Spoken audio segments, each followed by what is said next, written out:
پھر تمہاری جدید دنیا میں ایسے غلام کیوں ہیں جو اپنے مالک کی نافرمانی کرتے ہیں، اس کے احکامات ماننے سے انکار کرتے ہیں، اپنے مالک کی پسند کے خلاف جا کر اپنی من مرضیاں کرتے ہیں؟ اللہ سے غلامی کا وعدہ کیوں بھول بیٹھے ہیں؟ کیا کبھی کسی نے اپنا جائزہ لیا ہے؟ ہم جب پیدا ہوتے ہیں ہر گناہ سے پاک ہوتے ہیں، جیسے جیسے بڑے ہوتے جاتے ہیں چھوٹے چھوٹے گناہ کرتے بڑے گناہوں کی طرف سیڑھیاں چڑھتے جاتے ہیں۔ جدید دنیا کی رونقیں ہمیں اپنی طرف کھینچنے لگتی ہیں، پھر ہم آہستہ آہستہ بھٹک جاتے ہیں، ہمارے دل میلے ہونے لگتے ہیں، پھر ان پہ کوئی مثبت باتیں، کوئی دینی باتیں، کوئی اللہ کی باتیں اثر نہیں کرتی۔ ہم گناہوں کی لذت میں ایسے ڈوب جاتے ہیں جیسے بس ہمیشہ اسی دنیا میں رہنا ہے۔ سائنس کے مطابق دنیا ترقی کر رہی ہے، یہ اچھی بات ہے، مگر دین وہ کہاں گیا؟ ترقی یافتہ دنیا میں سب اپنے کاموں میں اتنے مصروف ہیں کہ اللہ یاد ہی نہیں ہے، دین کو پیچھے چھوڑتے جا رہے ہیں۔ مگر دیکھو اللہ نے پھر بھی اپنے بندوں کو یاد رکھا ہے، وہ ان کی دعائیں سنتا ہے، ان سے کھانا پینا، آرام، نیند، زندگی کی آسائشیں نہیں چھینتا، کچھ بھی نہیں چھینتا، بس کبھی کبھی دعا مانگنے کی توفیق چھین لیتا ہے۔ ذرا سوچو، آپ کے پاس دنیا کی ہر ایک شے ہے مگر دعا مانگنے کی توفیق نہیں ہے تو آپ کو کیسا محسوس ہوگا؟ میں گھٹن سے مر جاؤں گی، میں اللہ کی ناراضی کبھی برداشت نہیں کر پاؤں گی، میرا نے نم آنکھوں سے جواب دیا تھا۔ اگر تم سوچو گی تب نہ، لیکن لوگ تو یہ بھی نہیں سوچتے، انہوں نے افسوس سے گردن جھٹکی۔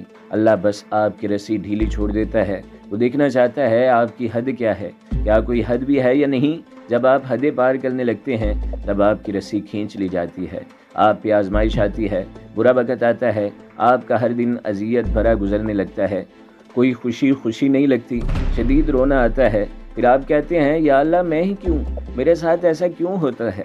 یہ وہ لمحہ ہے جب آپ نے اللہ کو پکارا، اپنی رنگین زندگی کو بے رنگ ہوتے دیکھ شکایت کے لیے ہی صحیح، مگر آپ نے رب کو پکارا اور آپ کا رب اسی میں خوش ہو جاتا ہے۔ وہ چاہتا ہے بندہ پکارے، اس سے مدد مانگے، اپنے گناہوں کی معافی مانگے، وہ معاف کر دے گا، کیونکہ وہ رحیم ہے، اپنے بندوں پہ رحم کرنے والا۔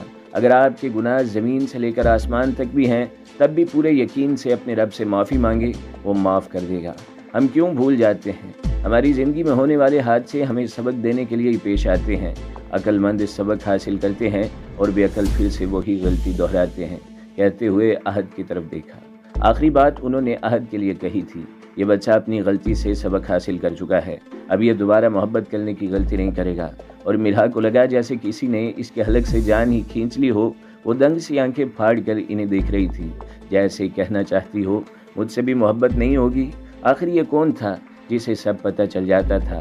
وہ سونے کے لیے لیٹ گئے تھے، فاطمہ اماں بھی نماز سے فارغ ہو کر لیٹ گئی تھی، مرہا کو بھی سونے کا کہا تھا، مگر وہ عہد کے پاس سے ہل ہی نہیں رہی تھی۔ رات گہری ہوتی جا رہی تھی، جب فاطمہ اماں کی تہجد کی نماز پڑھنے کے لیے آنکھ کھلی، انہوں نے دیکھا مرہا جائے نماز پہ بیٹھی دعا مانگتے ہوئے سسکیوں سے رو رہی ہے۔ اے میرے رب، تیری گناہگار بندی تیرے آگے ہاتھ پھیلائے بیٹھی ہے، مجھ گناہگار کو اتنی بڑی سزا نہ دے، میرے اللہ مجھ میں اتنی سکت نہیں کہ میں تیری ناراضگی برداشت کر سکوں۔ میرے رب مجھ سے ناراض نہ ہونا، مجھ سے اس بڑے لڑکے کو دور نہ کرنا، میرا دل پھٹ رہا ہے، میں بہت اذیت میں ہوں، مگر مجھ سے زیادہ وطن کا رکھوالا، وطن سے محبت کرنے والا عہد اذیت میں ہے۔ میرے رب ہم پہ اپنا رحم فرما، بے شک تو رحم کرنے والا ہے، عہد کو شفا دے دے۔ اے اللہ، میں آنکھوں میں آنسو لیے تکلیف میں مبتلا عہد کے لیے شفا مانگ رہی ہوں۔ میں اپنے ہر دن کا آغاز آپ کی عبادت سے کروں گی، آپ میری بے تربیت زندگی کو تربیت والا بنا دیں۔ میری نیت میں کوئی کھوٹ نہیں ہے، میں آج تک جتنی بھی نمازیں پڑھ چکی ہوں، جتنی بھی عبادت کی، مجھے نہیں معلوم کتنی قبول ہوئیں کتنی رد ہوئیں، مجھے بس یہی معلوم ہے وہ عبادتیں میں نے آپ کی محبت میں کی تھی۔ اللہ پاک مجھے نیک اعمال کرنے کی توفیق دے جس سے آپ دنیا و آخرت میں مجھ سے راضی ہو جائیں۔ اللہ کی مخلوق کو تنگ کرنے والی لڑکی آج پوری رات اللہ کو تنگ کرنے والی تھی۔ فاطمہ اماں نے بھی رب کے حضور اس دکھی لڑکی کے لیے دعا کی۔ فرشتہ انکل بھی اٹھ چکے تھے، تہجد کے بعد یہ لوگ سوئے نہیں تھے۔ مرہا عہد کے زخموں پہ کوئی لیپ لگا رہی تھی، مرہا کی حالت سے انجان وہ کتنی میٹھی نیند سو رہا تھا، صاف دل رکھنے والا معصوم عہد۔ سرسبز ویران علاقے میں ایک عمارت کی چھت پہ کرسی پہ بیٹھی زہاب نے بٹنوں والا سیل فون غصے میں زمین پہ پٹخا، دونوں ہاتھوں سے سیاہ دستانے اتار کر سامنے کھڑے شخص کے منہ پہ مارے۔ دفع ہو جاؤ، بلند آواز سے چلائی۔ زہاب نے مردانہ نیلی رنگ کی شلوار قمیض زیب تن کی ہوئی تھی اور سر پہ حسب عادت سکارف بندھا ہوا تھا، اس کے کف ہلکے سے مڑے ہوئے تھے، کلائی پہ بنا کراؤن مارک ہلکا سا باہر کو جھانک رہا تھا۔ وہ اب دوسرے شخص پہ چلا رہی تھی، آخر کہاں گیا وہ؟ زمین کھا گئی یا آسمان نگل گیا؟ اس کی آنکھوں میں شعلے اٹھ رہے تھے۔ بجو ہم نے نیچے اتر کر کھائی تک چھان ماری، لیکن وہ کہیں نہیں ملا۔ شاید جنگلی جانور کھا گئے۔ اس کے لوگ اسے بجو کہہ کر مخاطب کرتے تھے۔ میں نے تم سے کہا تھا اگر تم خالی ہاتھ واپس لوٹے تو میں تمہارے ہاتھ کاٹ دوں گی۔ مجھے وہ زندہ یا مردہ ہر حال میں اپنے سامنے چاہیے تھا۔ اگر وہ زندہ ہوتا میں اسے تڑپاتی کہ وہ موت کے لیے مجھ سے بھیک مانگتا، اور اگر وہ مردہ ہوتا تو میں اس کے مردہ جسم کو بھی اذیت دیتی۔ وہ دانت پیستی ہوئی آہستہ آہستہ کہہ رہی تھی، بجو اتنا غصہ نہ کریں۔ سادہ سی شلوار قمیض میں ملبوس لڑکی جوس کی ٹرے تھامے اس کی پشت پہ کھڑی تھی۔ زحاب بنا مڑے ہی بولی، بختاور جوس واپس لے جاؤ، میں آج اس کا خون پیوں گی۔ بختاور جانتی تھی وہ اب اپنے کہے سے پیچھے نہیں ہٹے گی۔ زحاب نے اشارہ کیا اور تلوار حاضر ہوئی اور منت سماجت کرتے، معافیا مانگتے، آنسو بہاتے شخص کے بازو لے اڑی تھی۔ وہ زمین پہ گرا درد سے چلا رہا تھا، مگر بے رحم بحری زحاب کو کچھ سنائی نہیں دیتا تھا۔ اس نے اشارہ کیا اس کی نظروں کے سامنے سے گند صاف کیا جائے تو وہاں کھڑے لوگ اسے اٹھا کر لے گئے۔ زحاب نے مڑ کر بختاور کو دیکھا، کیا خبر لائی ہو؟ فی الحال تو جوس لائی ہوں، مسکراتے ہوئے اسے جوس تھمایا تھا۔ بختاور بنت اکرام نیازی نے جب خود کی عزت بچانے کے لیے چھلانگ لگائی تھی تب وہ نیچے ایک درخت کی شاخ پہ جا گری تھی۔ ان دنوں زحاب بظاہر سیاحت کے طور پہ حیدرآباد دکن آئی تھی، مگر حقیقت میں وہ ایک محفوظ مقام دیکھنے آئی تھی تاکہ ضرورت پڑنے پہ وہ اپنے دادا کے ہمراہ وہاں رہ سکے۔ زحاب شکار پہ نکلی تھی۔ بے رحم زحاب درخت کی شاخ پہ بیٹھی معصوم چڑیا کا نشانہ باندھ رہی تھی۔ جب اس کی آنکھ نے چڑیا کے ننھے پیروں تلے کسی لڑکی کا زخمی جسم دیکھا اور بے رحم زحاب ذرا سی دریا دلی دکھاتے ہوئے اسے اپنے ٹھکانے پہ لے آئی۔ اس کی سانسیں چل رہی تھیں، وہ بے ہوش تھی اور شدید زخمی بھی۔ بختاور نے کاندھے پہ بیگ بھی پہنا ہوا تھا جس میں اس کی کتابیں تھیں۔ ان کتابوں پہ بختاور کا نام لکھا تھا، جس وجہ سے زحاب کو اس کا نام معلوم ہوا تھا۔ جب اسے ہوش آیا وہ اپنی کچھ حد تک یادداشت کھو چکی تھی۔ چونکہ زحاب نے اس کی جان بچائی تھی وہ اس کی بے حد ممنون تھی۔ زحاب نے بہت ہی خوبصورتی سے اس کا برین واش کر کے اسے اپنی گروہوں میں شامل کر لیا تھا۔ لڑکی چاہے معصوم ہو یا گنڈی، اسے ایک عدد سہیلی کی ضرورت لازمی ہوتی ہے۔ ان کے ساتھ اور بھی چند لڑکیاں تھیں مگر زحاب سے سب ڈرتی تھی۔ مگر زحاب کو بختاور سے عجیب لگاؤ تھا، وہ اس کی سہیلی بن چکی تھی۔ وہ دوسروں کی طرح زحاب سے ڈرتی بھی نہیں تھی کیونکہ زحاب نے کبھی اسے ڈرایا ہی نہیں تھا۔ وہ پیار محبت سے بختاور کے ہاتھوں قتل بھی کروا دیتی تھی اور اکرام نیازی کی معصوم پھول سی بچی بے دردی سے لوگوں کا قتل کر بھی دیتی تھی کیونکہ وہ اب بختاور بنت اکرام نہیں رہی تھی۔ اسے اپنا باپ ماضی اب کچھ بھی یاد ہی نہیں تھا۔ زحاب نے کسی دوائی کے ذریعے اس کی مکمل یادداشت بلا دی تھی۔ زحاب نے جوس کا گلاس میز پہ رکھا۔ اگر تمہاری جگہ اس طرح کسی اور نے مجھے جواب دیا ہوتا تو میں نے زبان کھینچ لینی تھی۔ میں ابھی بہت غصے میں ہوں، مجھے اکیلا چھوڑ دو۔ اگلے روز بھی احد کو ہوش نہیں آیا تھا۔ مرہا نے رو رو کر اپنا برا حال کر لیا تھا۔ صبح سے اس نے کچھ نہیں کھایا تھا۔ دوپہر میں فاطمہ اماں نے اسے زبردستی کھانا کھلایا تھا۔ فرشتہ انکل ہر 2 گھنٹے بعد احد کے زخموں پہ مرہم لگاتے تھے۔ اللہ کا وعدہ ہے بس تم مجھے یاد کرو میں تمہیں یاد کروں گا۔ جس خوشی، جس اخلاص سے، جس بہترین طریقے سے تم اللہ کو یاد کرو گی وہ اس سے بھی بہتر طریقے سے تمہیں یاد کرے گا۔ تم بندوں میں اس کا ذکر کرو گی، وہ فرشتوں میں تمہارا ذکر کرے گا، کیونکہ اللہ کا ذکر کرنا ہر چیز سے بڑا ہے۔ فرشتہ انکل احد کی ٹانگ کی پٹی تبدیل کرتے ہوئے کہہ رہے تھے، میں نے رات دیر تک اللہ کا ذکر کیا تھا، اس نے بتایا۔ بس ایک بار ہی ذکر کرنے سے سب کچھ پا لینا چاہتی ہو؟ سوالیہ ابرو اٹھائی، وہ شرمندہ ہوئی۔ اللہ کا ذکر کرتے رہنا چاہیے کیونکہ اسی میں دنیا جہان کا سکون ہے۔ میں کچھ جڑی بوٹیاں لے آؤں؟ کہہ کر وہ اٹھ کر چلے گئے۔ فاطمہ اماں بھی کہیں دکھائی نہیں دے رہی تھی۔ مرہت تھوڑی پہ ہاتھ رکھ کر بہت محبت سے احد کو دیکھ رہی تھی۔ کب اٹھو گے؟ میں تمہاری آواز سننے کے لیے ترس گئی ہوں۔ بھلا ایسے بھی کوئی سوتا ہے؟ تمہیں کسی کی پرواہ نہیں ہے، تمہیں اندازہ بھی نہیں ہے کوئی تمہارے لیے کتنا پریشان ہے، رو رہا ہے، اذیت سے دوچار ہے۔ پلیز جلدی ٹھیک ہو جاؤ۔ میں وعدہ کرتی ہوں اپنی زبان پہ تالا لگا کر رکھوں گی اور چابی یہیں اس غار میں چھوڑ دوں گی۔ میں لڑائی بھی نہیں کروں گی۔ میں اپنے دل کی بات کہتے کہتے رکی۔ میں تم سے محبت کرتی ہوں احد، ایسا میں کبھی نہیں کہوں گی۔ میں خاموش محبت کرتی رہوں گی، بس تم مجھے تنہا چھوڑ کر نہ جانا۔ میرے ساتھ نہ صحیح مگر میرے سامنے ضرور رہنا، ہم اچھے دوست بن کر رہیں گے۔ مرہا کی آنکھوں سے چند آنسو نکل آئے، پھر وہ رکے نہیں، بس بہتے ہی رہے تھے۔ عمل ابراہیم کی طرف آئی ہوئی تھی۔ آج اس کی چھٹی تھی، تبھی فریال نے گھر بلایا تھا۔ وہ دونوں گھر میں اکیلی تھیں۔ عمل جب سے آئی تھی کھوئی کھوئی سی تھی۔ اسے نوٹس کرتے ہوئے فریال نے پوچھا، کیا کوئی پریشانی ہے؟ وہ دونوں فریال کے روم میں صوفے پر آمنے سامنے بیٹھی تھی۔ اس نے نفی میں گردن ہلائی، نہیں ایسی کوئی بات نہیں، وہ پھیکا سا مسکرائی تھی۔ عمل جھوٹ مت بولو، کل سے دیکھ رہی ہوں جب سے سیام والے بات پکی کر کے گئے ہیں تمہارا موڈ آف ہے۔ کیا تمہیں سیام پسند نہیں ہے؟ پتہ نہیں، اس نے شانے اچکائی۔ کیا تم اس رشتے سے خوش نہیں ہو؟ پتہ نہیں، عمل نے کہا۔ پھر کیا پتہ ہے؟ جو پتہ ہے وہ بتا دو۔ عمل جواب میں کچھ نہیں بولی۔ دیکھو عمل، تم ابھی چھوٹی ہو، تمہیں دنیا کی سمجھ نہیں ہے۔ آج کل اچھے رشتے بہت مشکل سے ملتے ہیں، یہ دنیا بہت بے رحم ہے۔ اکثر انجان لوگوں میں رشتہ کر کے لوگ پچھتاتے ہیں۔ لوگ بہت فراڈ، لالچی قسم کے ہوتے ہیں۔ تم خوش قسمت ہو، اللہ نے تمہاری قسمت میں سیام جیسا نیک لڑکا لکھا ہے، کوئی کمی نہیں ہے۔ سب سے اہم بات، ہم اسے اور اس کی فیملی کو اچھے سے جانتے ہیں۔ تمہیں وہاں کوئی پریشانی نہیں ہوگی۔ وہاں آن کی جان منال ہے، ابراہیم کی جان داؤد ہے، داؤد کی جان سیام ہے، جس کی شاید عمل بھی جان بن جائے۔ وہ مدم سا مسکرائی تھی۔ کیا سیام مجھے پسند کرتے ہیں؟ نہ جانے اس نے کیوں پوچھا تھا۔ پتہ نہیں، مگر اس کی آپا کو تم بہت اچھی لگی ہو، شاید وہ بھی پسند کرتا ہو۔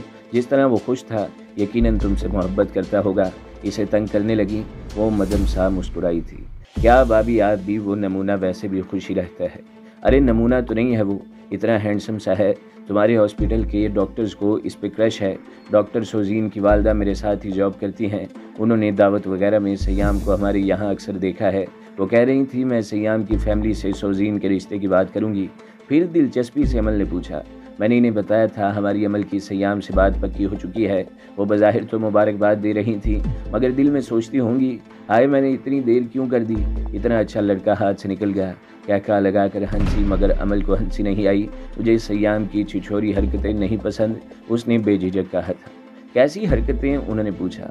وہ کچھ وقت پہلے مجھے 2-3 دن تک پھولوں کا گلدستہ بھیجتا رہا تھا، مگر اس میں کوئی کارڈ یا اس کا نام وغیرہ نہیں ہوتا تھا، عمل نے کہا۔ پھر تمہیں کیسے پتا اس نے بھیجا؟ ڈاکٹر صاحبہ نے بات مکمل ہونے سے پہلے ہی بیچ میں ٹوکا۔ میں نے ایک روز ہاسپٹل میں اپنی آنکھوں سے اس کے ہاتھ میں دیکھا تھا، یقیناً وہ پیون کو تلاش کر رہا تھا جس کے ذریعے مجھ تک پہنچا سکے۔ پھر تمہیں ملا تجسس سے؟ اس نے پوچھا۔ نہیں، پیون نے انکار کر دیا ہوگا، کیونکہ میں نے روز پھولوں کا گلدستہ لانے والے پیون کی اچھی خاصی طبیعت جو صاف کی تھی۔ ڈاکٹر صاحبہ نے ہنس کر گردن جھٹکی۔ بس اس لیے وہ تمہیں پسند نہیں ہے؟ عمل نے اسبات میں گردن ہلا کر جی کہا، جس پہ انہوں نے اپنا سر ہاتھوں میں گرا دیا تھا۔ سیام کل سے مرحا کا نمبر ٹرائی کر رہا تھا، مگر فون بن جا رہا تھا۔ وہ جانتا تھا مرحا کسی مشن کے سلسلے میں یہ غائب ہوئی ہوگی، مگر پھر بھی اسے سکون نہیں آ رہا تھا۔ وہ ہمیشہ سیام کو بتا کر جاتی تھی، پہلی بار وہ بنا کچھ کہے یوں غائب ہوئی تھی۔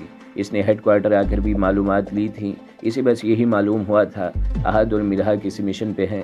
چونکہ احد بھی غائب تھا تو وہ ذرا پرسکون ہو گیا تھا، یہ سوچ کر کہ وہ دونوں ساتھ ہی ہیں۔ مرحا کا دم گھٹ رہا تھا، وہ غار کے دہانے پہ بیٹھ کر تیز تیز سانس لے رہی تھی۔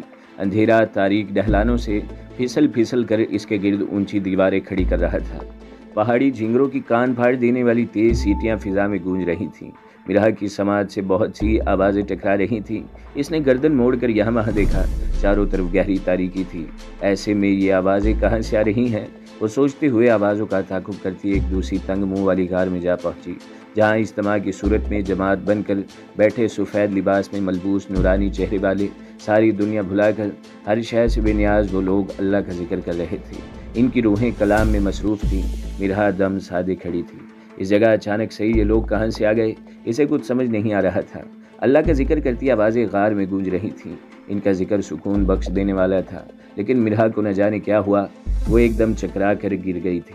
بس ایمان والے تو ایسے ہوتے ہیں کہ جب اللہ تعالیٰ کا ذکر آتا ہے تو ان کے قلوب ڈر جاتے ہیں، اور جب اللہ تعالیٰ کی آیتیں ان کو پڑھ کر سنائی جاتی ہیں تو وہ آیتیں ان کے ایمان کو اور زیادہ کر دیتی ہیں، اور وہ لوگ اپنے رب پر توکل کرتے ہیں۔ سورۃ الانفال۔ صبح کی اولین کرنوں تک وہ ذکر الہی میں مشغول رہے تھے۔ مرحا کی آنکھ کھلی، اس نے خود کو احد سے فاصلے پہ پڑے بستر پہ پایا تھا۔ وہ غم سے نڈھال تھی، بے ہوشی میں بھی اللہ سے احد کے لیے شفا مانگتی رہی تھی۔ فرشتہ انکل اس کا مرجھایا ہوا چہرہ دیکھ کر بولے، اللہ سب دیکھ رہا ہے، وہ تمہاری شہرک سے بھی زیادہ قریب ہے۔ اللہ کا بندہ جیسا بھی ہو، وہ اپنے بندے سے بہت محبت کرتا ہے، اسے پریشان یا تکلیف میں نہیں دیکھ سکتا، اسے ٹوٹتے بکھرتے ہوئے نہیں دیکھ سکتا۔ وہ بس ایک دعا پہ فوراً اپنے بندے کو تھامنے، اس کی تکلیف دور کرنے آ جاتا ہے۔ وہ بار بار اپنے بندے کو اپنی طرف بلاتا ہے، کبھی آزمائش میں مبتلا کر کے، کبھی قریبی شاید چھین جانے کا خوف دلا کر، کبھی اپنی محبت کا احساس دلا کر۔ وہ ہر حال میں اپنے بندے کا بھلا چاہتا ہے۔ اللہ اپنے بندوں کا بڑا خیر خواہ ہے۔ اللہ کے سوا کوئی وفا کرنے والا نہیں ہے۔ جب انسان زخموں سے چور ہو کر رب کے آگے روتا سکتا ہے تب رب اسے سمیٹ لیتا ہے اپنی محبت سے، اپنی رحمت سے۔ یہی وہ لمحہ ہوتا ہے جب انسان پہ یہ حقیقت کھلتی ہے کہ اس کا رب کتنا رحیم ہے، اس سے کتنی محبت کرتا ہے۔ تم صبر کرو، ان قریب تمہارا رب تمہیں اپنے قیمتی خزانے سے بہت کچھ عطا کرے گا انشاءاللہ۔ میرا نے غار کا جائزہ لیتے ہوئے انشاءاللہ کہا، آپ کی باتیں میرے دل میں اترتی ہیں، مجھے سوچنے پہ مجبور کر دیتی ہیں۔ وہ جواب میں مسکرا دیے تھے۔ میرا ذرا ٹھہر کر سوچتے ہوئے بولی، میں یہاں کیسے آئی؟ تم بے ہوش ہو گئی تھی بیٹی، شاید تمہاری روح اس طرح اللہ کا ذکر سننے کی عادی نہیں ہے، یا شاید تم نے اس روح زمین پہ کبھی اتنا شاندار محبت سے لبریز ذکر نہیں سنا، کبھی تم برداشت نہیں کر پائی تھی اور اپنے حواس کھو بیٹھی تھی۔ اسے پانی کا پیالہ تھماتے ہوئے انہوں نے کہا تھا۔ وہ لوگ کون تھے؟ میرا نے پیالہ ہاتھ میں پکڑا۔ اللہ کے پیارے تھے، ہم روز یہاں اللہ کا ذکر کرتے ہیں، انکل نے کہا۔ پھر پرسوں کیوں نہیں کیا تھا؟ اب تک پیالہ لبوں سے نہیں لگایا تھا اس نے۔ ہم نے کیا تھا، تمہیں پتہ نہیں چلا، انکل نے کہا، لیکن میں جاگتی رہی تھی۔ پھر کیوں پتہ نہیں چلا؟ اف میرا کہ یہ سوال، تم بہت سوال کرتی ہو، جو ہو رہا ہے اسے ہونے دو، ہر بات کو اتنا گہرائی میں مت سوچا کرو۔ وہ عہد کے قریب بیٹھ کر کچھ پڑھنے لگے تھے۔ فاطمہ اماں کہاں ہے؟ اس نے اگلا سوال کیا، مگر چونکہ وہ اس کے سوالوں سے بچنے کے لیے کچھ پڑھ رہے تھے تو کوئی جواب نہ دیا۔ میرا وضو کر کے درود شریف کا ورد کرنے لگی تھی۔ سورج غروب ہو چکا تھا، افق پہ پھیلے ہوئے رنگین لہریوں پر سیاہی غالب آتی جا رہی تھی، اور فرشتے تم سے یہ کہتے ہیں کہ ہم آپ کے رب کے حکم کے بغیر اتر کر نہیں آتے۔ جو کچھ ہمارے آگے ہے اور جو کچھ ہمارے پیچھے ہے اور جو کچھ ان کے درمیان ہے وہ سب اسی کی ملکیت ہے، اور تمہارا رب ایسا نہیں جو بھول جایا کرے۔ سورۃ مریم۔ ذکر الہی کا آغاز ہو چکا تھا۔ انکل سے فرمائش کر کے میرا بھی اسی غار میں ان کے ساتھ بیٹھی ذکر الہی میں مصروف تھی۔ وہ دنیا کو پیچھے چھوڑ کر اس وقت کسی اور ہی دنیا میں تھی۔ اسی آس پاس ٹھنڈی ہوائیں محسوس ہو رہی تھیں، جیسے ان اللہ والوں کے لیے جنت کی کھڑکی کھول دی گئی ہو اور یہ ٹھنڈی میٹھی ہوائیں وہیں سے آ رہی ہوں۔ دوسری جانب غار میں بے ہوش پڑے احد کو ہوش آ رہا تھا، مگر جیسے جیسے وہ بیدار ہو رہا تھا اذیت کا احساس بڑھتا جا رہا تھا۔ اس کے سارے جسم میں سوئیاں سی چبھ رہی تھیں، چاروں طرف زرد رنگ کی گہری دھند چھائی ہوئی تھی۔ جیسے جیسے اللہ کا ذکر اس کی سماعتوں کو میسر آ رہا تھا، ویسے ہی آہستہ آہستہ زردی سے سیاہی کے پیچ و خم مٹتے جا رہے تھے اور اسے موم بتی کی لو صاف نظر آنے لگی تھی۔ وہ ایک غار میں پڑا ہوا تھا، اس کے نیچے نرم سا کسی جانور کی کھال کا بستر تھا۔ اس کے سارے جسم پہ بے شمار خراشے زخم تھے۔ اسے تو یہ بھی معلوم نہیں تھا وہ اس وقت آزاد ہے یا قید میں ہے۔ اس نے کوہنیوں کے بل اٹھنے کی کوشش کی مگر اٹھ نہیں پایا تھا۔ وہ عجیب الجھن میں مبتلا تھا۔ لمحے بعد ہی بے ہوشی پھر سے طاری ہونے لگی۔ نیند کے بوجھ سے دبے ہوئے دماغ نے کسی قسم کی خلش گوارہ نہ کی اور بہت جلد بے خبر ہو گیا۔ غار اللہ کے ذکر سے گونج رہی تھی، ان کے ارد گرد سفید روشنیاں پھوٹ رہی تھیں، مگر ان سب سے انجان میرا ذکر میں پوری طرح سے ڈوبی ہوئی تھی۔ بس یہیں سے شروع ہوا ہے عشق حقیقی، الہام حقیقی۔ تو دوستو، اگلی قسط سننے کے لیے ہمارے چینل کو ضرور سبسکرائب کریں، ویڈیو کو لائک کریں اور بیل کے آئیکن پر بھی کلک کر دیں تاکہ ہر جو آنے والی ویڈیوز ہیں وہ آپ کو سب سے پہلے ملتی رہیں۔